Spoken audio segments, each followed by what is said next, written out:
Okay,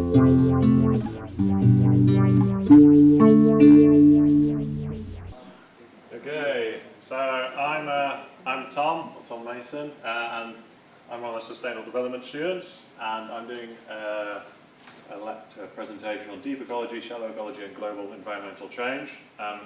So this is more about philosophy and not actually like traditional ecology, so just to talk about that. And yeah, I only made it this afternoon, so if I look surprised when slides come up, it's because I am. Let's see what happens. But yeah, so let's begin. Okay, it's going to go a bit slow. So what's the problem which we're sort of facing at the moment? And it's this issue of like global environmental change. So this is the problem we're going to sort of discuss in this presentation. So by that, you know, there's lots of different parts of global environmental change. One of it is the sort of the potential loss of biodiversity. You can see it in that map there, all the red dots. There's huge losses going on the planet at the moment right now. There is the perturbation of the nitrogen cycle, another big issue. And that's an example there is fertilizer production in Vietnam. And then obviously another well-known problem is climate change with the CO2 emissions. And you know, I've been referring to them as problems really. You know, it's all, we sort of, in society we see them as separate issues, you know, separate problems. It's like, oh, we've got to deal with this, we've got to deal with that. But is it right to really define it as a problem or as symptoms? And whether the problem is something else, and the problem might be humankind, which is us. And what's actually happening is these are symptoms of what we're doing to the planet. So, you know, this is the sort of first thing to talk about. So, if it is a symptom, how do we sort of prevent these symptoms from recurring? And, you know, there's a lot of people in this room who are doing this sort of masters in sustainable development, and that is not necessarily the only answer, but it's one of the answers out there. And there's many different approaches to this, and they're reflected in different philosophies. So you've got this sort of theory of shallow ecology and deep ecology, which I'm going to talk about later today. But the most important thing to grasp in mind when we're talking about preventing this sort of huge global environmental change is what Ban Ki-moon said, along with real Simon Gangnam Styles, is that it's now the time for global decisive action. You know, we don't have 100 years to figure out what's the best thing to do. We don't have 50 years maybe, you know, who knows really how long we've got, but you know, we've really got to make a move now. So this is a famous diagram from the Rockstrom et al. Paper in 2009 about the sort of planetary boundaries that we have to live in for the human race to sort of survive and not have catastrophic effects on the planet. And the green circle in the middle is the sort of safe operating space, and then the red triangles as the sort of the effects humankind have had on those specific sectors. So you can see in the bottom right, the nitrogen cycle has been massively affected. Down here, I think I've got a pointer thing, I don't know. Yeah, I do, yeah. And then here you've got the biodiversity loss, which is massive. I mean, like, there's arguments that we're in a sixth global mass extinction event. And then you've got climate change here, which is big. So you've got these three big factors which have now gone past the safe operating boundary. There is a nice story, which is the stratospheric ozone depletion. We did actually cross that boundary, but then with the Montreal Protocol a few years ago, we've since surpassed and gone back down. So we can, you know, it is a proven example that even though we do go past these boundaries, we can sometimes recover and come back. So it's not all sad and terrible news. But, you know, it's still not a rosy picture. We're still messing up the planet pretty bad. The phosphorus cycle is getting close to the boundary. The global freshwater use also getting passing halfway, as with change in land use and ocean acidification. And then with chemical pollution and atmospheric aerosol loading, they haven't actually figured out really what we're doing at that point because they don't understand it. So maybe they have since 2009. I haven't checked to see if there's any new papers, but as far as I know, there's no real proper answers on that yet. So the notion of sustainable development, for everyone who's done the sustainable development course, we all had to read a bit about this Our Common Future, which was quite a famous report in the 1970s, which says sustainable development is development that meets the needs of the present generation without compromising the ability of future generations to meet their own needs. So it sounds really nice. I know not everybody is quite happy with the actual definition. There are some other things which could be taken into account, but the thing is that this definition is actually really widely used. The United Nations, ECSCO all use it. The OECD uses it, for example, and the International Institute for Sustainable Development uses it. So it is pretty common. So this is the kind of definition I'm going to use for this presentation today. And then you should also take into account the sort of three pillars of it, which is people, planet and prosperity. You know, sustainable development isn't just one of those things, it's taking all three in together and you know, coming up with a sort of integrated approach to dealing with the problems that we face. So what is this sort of shallow ecology and deep ecology that I've been talking about? Well, it's a kind of eco-sophy, which was developed by this guy who's a Norwegian philosopher called Arne Næss, I think. I can't pronounce his name. I'm terrible at foreign languages because I'm English. So yeah, so this eco-sophy is environmental philosophy, pretty much, and it's essentially environmental science plus social justice, and it incorporates both what's happening in the present and the future, so it fits in well with this sort of notion of sustainable development. And you have shallow ecology at one end, and you have deep ecology at the other end of the scale. And you can sort of think of them as separate entities if you want, but I prefer to think of them as, you know, more of a sliding scale, like I've depicted here. You know, sometimes you can take measures which are definitely deep ecology, sometimes you can say things which are definitely shallow, sometimes you can fit things in between.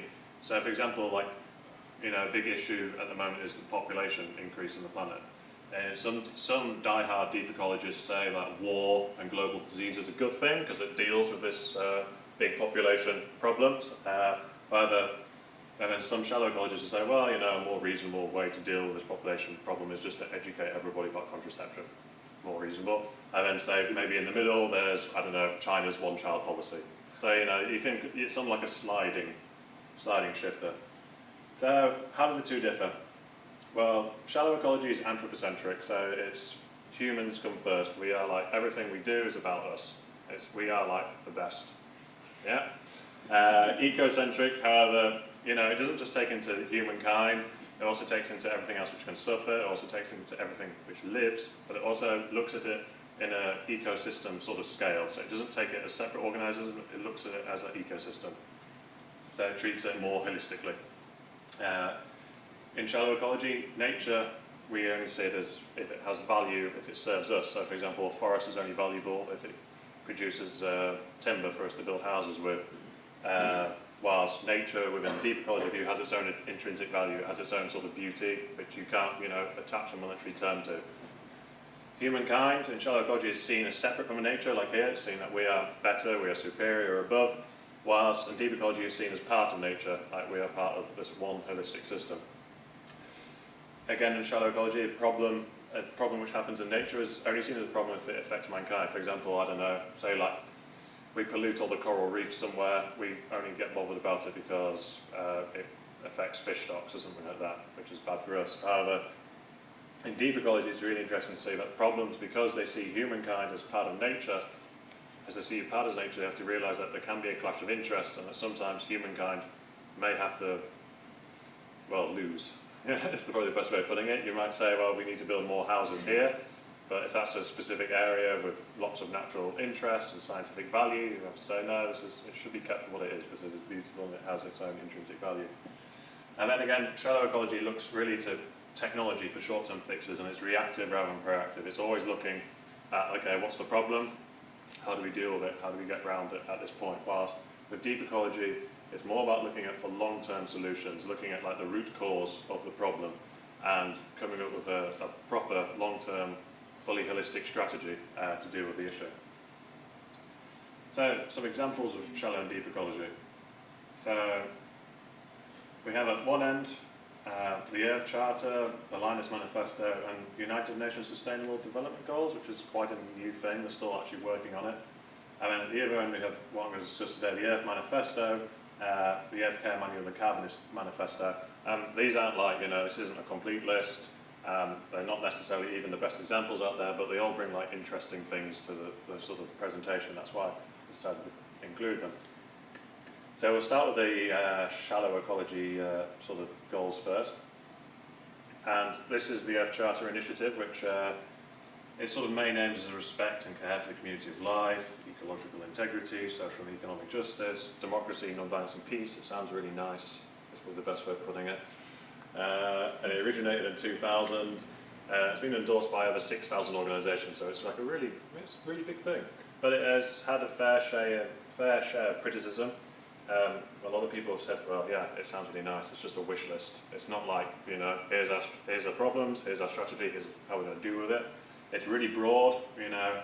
For example, you know, there could be a huge amount of conflicts of interest in there, and it doesn't really tell you how to address these. So it came under a fair amount of criticisms, a lot of criticisms actually. So, in turn, then became the Sustainable Development Goals. For some reason my presentation is going a bit mental, but hey, so I'm surprised. And yeah, this is an open working group proposal, so it's still in development, and it's composed of 17 goals, so it's even longer than the Charter Initiative. It does prioritise things, eradication of poverty, changing and sustainable, promoting sustainable practices, and management, but again, it's had its criticisms. Yeah, it's going really mental. I didn't do this earlier. Well, we're looking over here, and they said, well, maybe you should have learned from the mistakes of the Earth Charter, instead it just repeats them and makes them on a bigger scale. You have these same repeating mistakes. Again, you know, huge issues. It's really, really broad. It doesn't really set out, you know, a smooth strategy, but it's still in its working stage, so we'll hopefully get better. Right, I'm expecting this next slide to be even more mental than this now, based on what we're about to see. Yeah. Well, that's annoying. Right, I can do it off my head anyway. So this is a book by Mark Linus. I don't know if anybody knows him, but he's an author. He was really deep, really sort of deep ecology kind of guy, and then he realised that actually he thought that it's not going to save the planet, and actually we are the god species, and we can really, you know, save the planet for ourselves. We are the best, and it's up to us to solve it, and we will. And hey, if we damage nature, it's okay, but as long as we limit it, you know, it's not too bad. And you know, the aims of that were to sort of deal with those planetary boundary issues I was talking about at the beginning. It talked about eradicating poverty, talked about limiting the amount of damage and consumption people do, as well as like realistic ways of addressing population, increasing population. So it actually came up with a strategy of how to go about what we're going to do in a realistic and coherent manner. Yeah, there we go. Yeah, oh wow, it's kind of working. Yeah, but it's highly anthropocentric and deems human needs more important than any other requirement. So it is, like I said. So moving on to deep ecology, the first one was the Earth Manifesto, something I looked at. And you know, this is, so we, you know, it's quite different from what society sees today, is my sort of view of things. It looks to defend and preserve Earth's creative potential. It looks to reduce the human population size, reduce human consumption of the Earth's parts, and promote ecocentric governance and spread the message. It's, I guess, kind of hippie. It's probably one way of putting it. And yeah, it's not something you could see being taken up by society, in my opinion, like today. I don't think society is ready for it, or I don't think society is ready for any of the deep ecology kind of manifestos or ideas. The second one is the Carbonist Manifesto, which is unpublished for good reason. And is it really truly deep ecology? Deep ecology? Well, yeah and no. I mean, it goes further than ecocentrism and goes into Gaia theory, believing that the planet is like a whole organism. So, you know, it's quite an interesting theory, but essentially, it's just mental, is the best way to describe it.